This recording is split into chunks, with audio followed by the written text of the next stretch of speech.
Welcome back to Law and Crime Network's Keeping the Peace. It is July 15th, 2020. Well, it is a federal execution bonanza. After 17 years of a moratorium on death penalty cases, 5 have been scheduled. One person was executed, Daniel Lee, yesterday, and another person was scheduled today to be executed. This is Wesley Purkey. However, a judge has halted that execution. We'll see. There's been a lot of legal wrangling with respect to this. There's another one scheduled for Friday.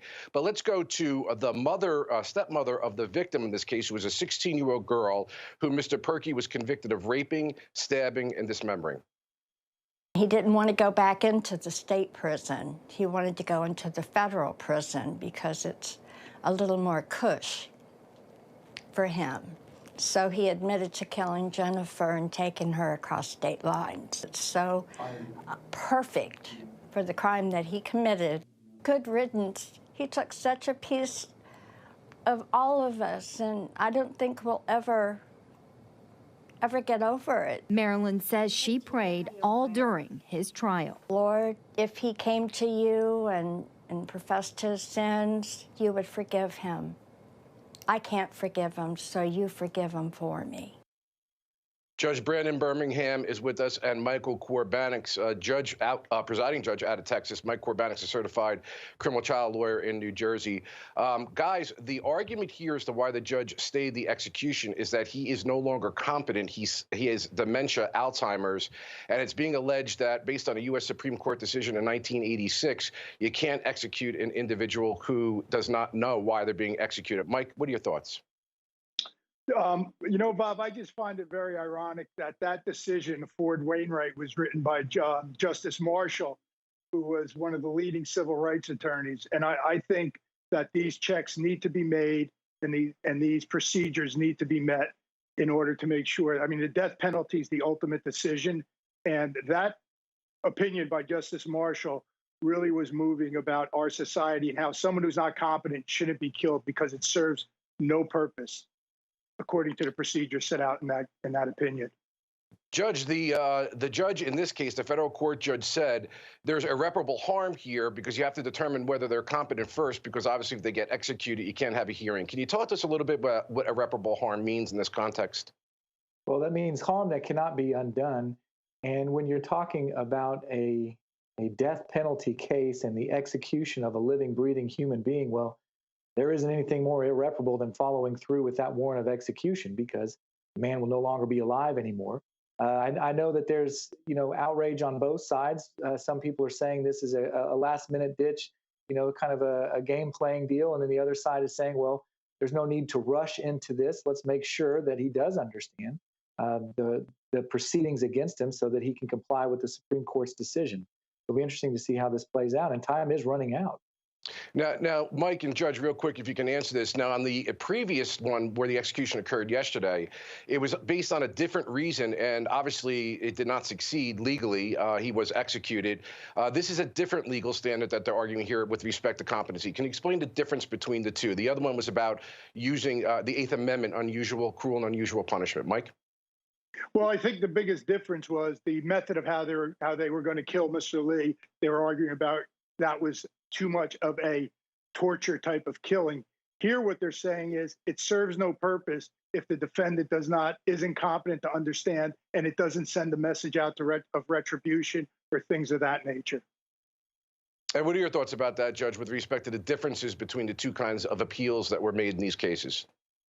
The one with the Alzheimer's disease is kind of along that continuum of understanding and appreciating the gravity of the situation. It's along the same continuum as age, intellectual disability, and now we have competency at the time of execution. The method of execution has been challenged in a number of state courts as well in federal courts. That was what was challenged yesterday. It didn't work, and I'm not sure that courts are going to accept that as a valid objection to the death penalty. At least they haven't yet. Well, with regard to Daniel Lee's case, there was a reporter that was there, Heather Good. Remember, now this is a little bit of a twist on the theme. The family in Mr. Lee's case, the victim's family, did not want him executed.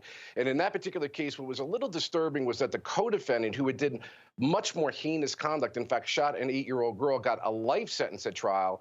Mr. Lee got the death penalty. Let's listen to what this reporter's reaction was to the execution. He looked different. He looked older. He looked heavier. He lifted his head to offer his final words. He bears no responsibility. He said, "I didn't do it."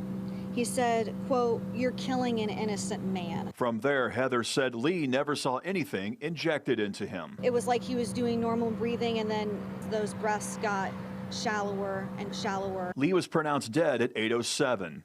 That's when the curtain dropped, and Heather and the other media witnesses were escorted from the execution chamber. I have not had time to process this, and probably will choose not to even try to process this until this week is over. Knowing that I could potentially be witnessing 2 more executions, I don't know that I would be able to get through that if I really stop to think about what happens. So, Judge, he goes to his death saying he's an innocent man. Well, a jury obviously didn't see it that way. But what are your thoughts about this? You know, you're very experienced. We've actually covered your trials, trial judge. And I'm not asking you to comment on a case, of course, that you would ever handle. But I've handled death penalty cases, and I'm concerned about the inconsistencies in a verdict like this, where the victim's mother said he went into court and didn't stand a chance versus the other guy who actually shot the 8-year-old girl. Does that bother, or does that concern the justice system at all? Well, absolutely. The people's perception of the justice system is an important factor to be considered. And I'll take off my judge hat and put on my prosecutor hat. And I did that for a number of years before I became a judge. And one of the things that you want to do when you have a case is you have to make sure that the sentences that are handed down to co-defendants are fair and just and supported by the evidence. And in the final analysis, if you have one person in the same crime with a similar level of involvement who gets a lower sentence than somebody else, well, the public might decry that. And certainly as a prosecutor, you do not want that to happen. That perception of unfairness needs to be reconciled, especially in 2020. Yeah, and Mike, in New Jersey, we knew when we had the death penalty, nobody got executed, and it's now been abolished. When I became the county prosecutor, virtually every murder case was filed as a death penalty case, but in other counties, they weren't, and they were much more egregious. So even on a county-by-county basis, it was disparate. Thoughts? Well, that's so difficult because you're right, Bob. There is disparity among county by county because there's so many different factors that need to be taken in, and each county doing it on their own really is an inconsistency. And this is really being trial guys. I mean, this guy's dying declaration was he was innocent. That's admissible in court if they ever had a retrial or something like that, which they would never have. I'm just speaking theoretically. But that was really cause for concern. Right, and I think one of the things in death penalty litigation that's also of concern is the quality of the lawyering sometimes. I mean, let's face it, lawyers make a difference in the outcome of cases. Would you agree with that, Judge? Absolutely. The effective assistance of counsel. I mean, the right to counsel means you got to have effective assistance not only in the performance part, but also in the preparation part. And if you have disparate sentencing, perhaps that's one of the reasons why. It'd be interesting to look into that in this particular case. Right, and Mike, the judge brings up effective assistance of counsel, but that doesn't necessarily mean the best counsel. And we know this as prosecutors when we were prosecuting cases. There were some defense attorneys that struck a little fear in our bones when we were walking into that courtroom because they were really, really good and very prepared, as opposed to others. And it's not a fault of those other folks. Some people just have, as I used to say, that je ne sais quoi as a lawyer. Can I just look up what je ne sais quoi means first, Bob? Then answer the question. I wanted to throw one non-Jersey. You know, they got like the stuff, my man. Oh, I got you. No, you're absolutely right. That's the Jersey definition. Well, you know, it's on both sides as well, Bob. As defense attorneys, you see that with prosecutors as well. I mean, yeah, ineffective assistance to counsel is a very serious issue. And yes, a lawyer can make a big difference in any case, depending on how hard he's dedicated to defending his client.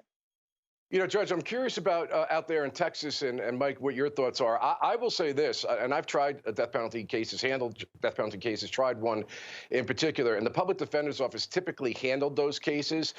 They were amazing. I got to say, the ones that I was going against, they knew the law throughout the entire country. They were on the cutting edge of every federal court, every circuit, every Supreme Court decision. They had a playbook. I thought they were amazing. How are they out there in Texas?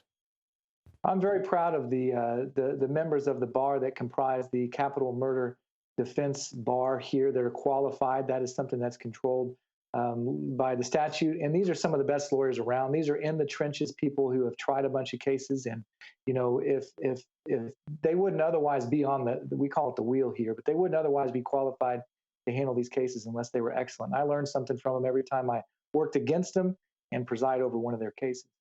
Yeah, I felt they were very well prepared as well. Mike, unfortunately, we're going to take a real quick break, but we'll be back on the other side with more Keeping the Peace.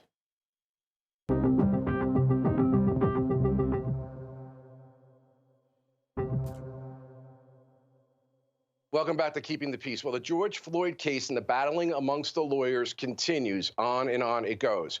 If you recall, the judge issued a gag order, and the defense attorneys were like, no way, no gag order here. The prosecution and the police department and many others have been doing nothing but bashing and critiquing the police officers in the media, and we should have a right to respond. The judge was having none of it. He put a gag order in place that essentially said that you cannot offer an opinion, a strategy, a plan, or any potential evidence, period, end of story. We're going to try this case in a court of law, not in the court of public opinion. Well, right out of that, the embattled Attorney General, Keith Ellison, sends out a press release indicating that he hired 4 private attorneys to create a sort of what he perceives a team in order to go after the officers in the Floyd case. The defense attorneys went apoplectic about that, filed a motion asking the judge to hold them in contempt of court, to have the Attorney General arrested for those comments that it was in violation of the gag order. And by hiring those attorneys, what he's trying to say is, who are working pro bono, that they believe so much in this case that they're willing to work for free, and that prejudices the police officer defendants. Let's take a listen to the Attorney General, Keith Ellison. We're here today because George Floyd is not here. He should be here. He should be alive, but he's not. About 9 days ago, the world watched Floyd utter his very last words, "I can't breathe," as he pled for his life. The world heard Floyd call out for his mama and cried out, "Don't kill me." Just 2 days ago, when I became the lead prosecutor in the murder of Mr. Floyd, I asked for time. To the Floyd family, to our beloved community, and to everyone that is watching, I say, George Floyd mattered. He was loved. His family was important. His life had value. And we will seek justice for him and for you, and we will find it. The very fact that we have filed these charges means that we believe in them. But what I do not believe is that one successful prosecution can rectify the hurt and loss that so many people feel. The solution to that pain will be slow and difficult work of constructing justice and fairness in our society. Justice and fairness. Mike, I want to go to you first. I did this job. I had to give those press conferences, and I know the ethics rules about what you can and can't say as a prosecutor probably vary from state to state. We're allowed to give the 4 corners of what the charges are, and then basically the media is allowed to go to the court to get the filings, be in court to listen to the arguments, so that it's tried in a courtroom.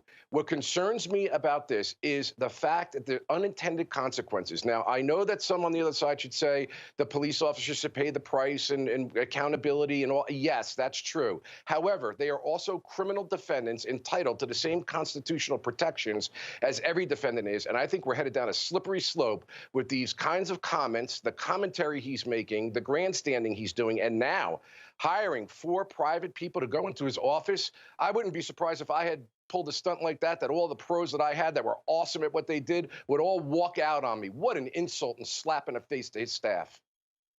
Bob, I think this is unbelievable. Unbelievable in the sense that you have the head law enforcement person violating a court order. I've seen the press release. It's more like a biography on each person.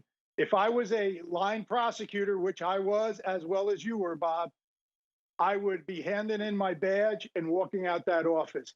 He's not only trying to usurp a judge's order, but he's trying to poison potential jurors. I'm a criminal defense lawyer. Everybody's entitled to the presumption of innocence and a fair trial.